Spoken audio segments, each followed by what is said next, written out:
This is Professor Daniel Erasmus, just to give you an update on administrative and constitutional law, where from time to time I find cases that are analogous to tax situations. The case I'd like to briefly discuss today is Ulde, U-L-D-E, versus Minister of Home Affairs, 2009, Volume 4, Essay, page 522, and it's a Supreme Court of Appeal case. Now, the case surrounded an issue of the right to freedom in respect of a person who had been deported by the Department of Home Affairs.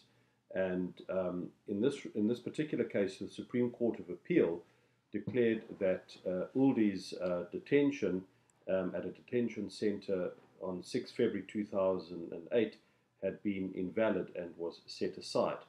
The court held that the immigration officer had failed to exercise any discretion or had not properly exercised his discretion in deciding to detain this particular individual. It accordingly set aside a judgment of the Johannesburg High Court dismissing the application to declare Ulde's detention unlawful.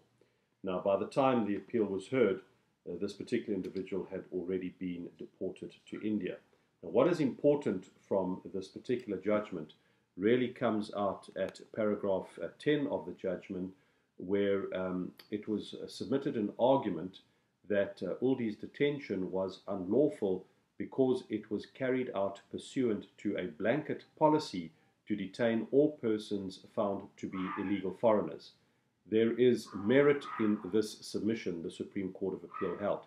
It is clear from the extract from the official's affidavit quoted that he believed that he had an obligation to detain Ulde when regard was had to the appropriate provisions of the Immigration Act.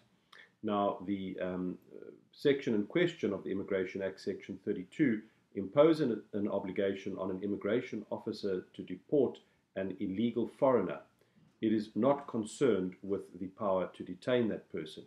But assuming that he had an obligation to detain the appellant, the official was not exercising any discretion.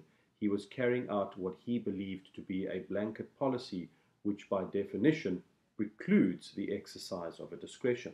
Now, the relevance of this to matters of taxation is that, of course, SARS is often given discretions, particularly when it comes to issues such as auditing a taxpayer, or for instance having a search and seizure warrant issued, or let's say for instance exercising a discretion to investigate the affairs of a particular taxpayer.